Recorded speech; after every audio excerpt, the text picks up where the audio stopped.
Welcome back to the AJ the Menace show. I am AJ the Menace, and today with me we have a Raleigh legend right now. Okay, he goes by the name of Tab One.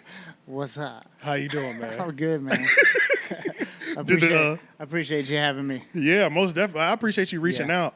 And so, well, you didn't reach out. I reached out to you, but I appreciate you being receptive and wanting to do the interview. No, But it's crazy because when I was doing my research, I literally didn't know where to start. And you don't have that many one-on-one interviews either, or just just Nah. you interviewing. A lot of it is Cooley High stuff. yeah, that's true. So I watched my Cooley High interviews and stuff like that. But then at the same time, I was like, I didn't want to go too crazy. Anyway, I got my notes and my bullet points. Okay. But I didn't want to go too crazy because I was like, we just need to start from the beginning since it's not that much, long content out here for you just by yourself. All right. We might as well. I kind of want to start before before NC State. I want to Before NC State. before NC State. Oh, okay. Yeah, I want to to go way back. Yeah, we're gonna go way back. We're not gonna linger too far back, but All right. But I do want to speed it up to that, All right. So, where you from, man? Born and raised. I was born in Raleigh, Okay. Rex Hospital.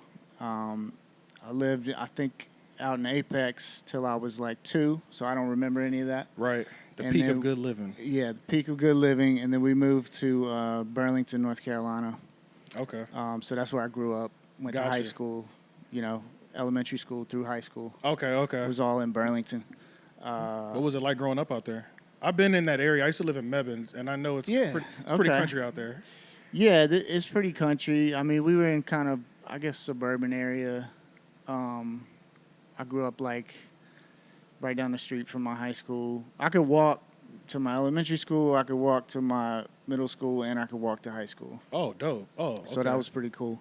A lot of riding bikes outside all the time, pre-internet. right. Yeah, we were about to say real No. childhood experience. Yeah, like a real childhood. Where like your punishment was you can't go outside. Yeah. One of them situations. Yeah, Yeah. like that's where I wanted to be, was Right. outside. Would basically stay outside all day. So it was cool, good childhood. Very fortunate. Was hip hop in the home at an early age, or when did you find it? Hip hop was something I discovered myself. Music was in the house, but it Okay. wasn't hip hop. What kind was in the house? A lot of soul music, R&B. Like if you have white parents from North Carolina, Yeah. they're into beach music. Yeah, I don't know yeah, if you yeah, know yeah, about like shagging and shit like that. yeah. It's very Caucasian. right. But it's basically all like, it's really good, just old school soul R&B music. school when vibes, it gets yeah, down yeah. to it. So I, learned a lot about that. A lot of singer-songwriter stuff like James Taylor. There was some Jimmy Buffett going on. Okay, yeah. So a lot of music. My mom was in the choir at church. I sang in the choir. You sang in the choir? Yeah, but What were you, like bass? What did they go? It was like bass, I think soprano, I was alto. man. Alto, I was, alto. Yeah, I was Yeah. a scrawny little dude. Yeah, I didn't get any bass in my voice till probably college. That's how I feel. I feel like the bass came on my voice late as hell. Like everybody else got these deep voices in like 8th grade. I'm like, damn, boy, Yeah. I look crazy. No, I out was here. definitely late. I was Yeah. like 5'3" when I was 16. Mm.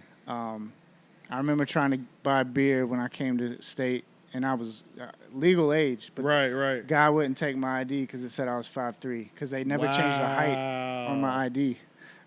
Dang, that's And I was crazy. like, yo, look at the birthday. bro.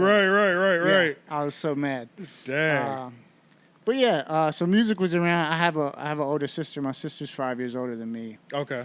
So she kind of influenced some of my musical tastes. I remember like the station in Burlington was 102 Jams.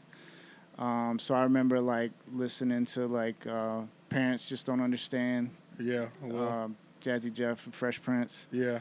and like recording it, rewinding it, trying to write down all the lyrics. On the tape deck. Yeah. I was just having that conversation with one of my friends, and he was talking about like his mom, and we're like the last generation to like have to do that. In order to learn the lyrics, you gotta record it, dude, or every time it comes on the yeah. radio, be ready to add a line. These kids have no idea, man. Yo, they have How no easy idea. they- yeah. Yeah, Pre-dial you've up. never had to pre-internet. rewind a tape or fast forward through a song you didn't want to hear. Right. Yeah. But it was also fun making mixtapes too. So, what was I saying? Oh yeah. My sister wasn't like as into hip hop, but when she started dating dudes in like high school, she had a couple boyfriends that were really cool and were really nice to me as a Right. younger guy. And one of them bought me Midnight Marauders on cassette. And then the same dude, him and this one other guy turned me on to like Diggable Planets and Farside, De La. Yeah. A lot of my friends were like huge musical influences on me. Yeah. Everybody I was cool with was into music. Into music. And a couple of my buddies had the Columbia House like subscription service. So they had crazy CD collections. Right. So I would just sit in their rooms forever and just listen to everything. So Had you started rapping back then in high school? in high school I started. In high school rapping. you started. Yeah. Okay. I was like fascinated. Like I picked up memorizing lyrics really easily. So that's how I got into like once you realize memorizing lyrics is easier than doing all your homework and everything. and rapping along with it, and it Right. was really fun, and it came really natural to me. And then there was a dude in middle school, my friend named Bucky Conley. He was the first kid I knew that like rapped. That was actually like, not only did he rap, but he was like trying to record himself and stuff. Yeah, we had a talent show at in middle school, like an 8th grade picnic thing. Yeah. And they had like a little talent show, and him and 2 of his homies got up and spit raps that they wrote. I can't remember to what beat, but It went and crazy. he went. I remember his first line. He said, 1, 2, 3, cheerio, here we go. And I was like, yo, that shit is dope.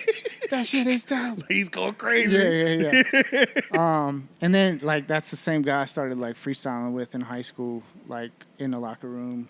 Okay. I played JV football, and then Okay. after that, I was like, all right, I'm done. Yeah, that's how I felt. Yeah. But a lot of freestyling in the locker room and in parking lots and shit like that. So Yeah. that's kind of how I got into it.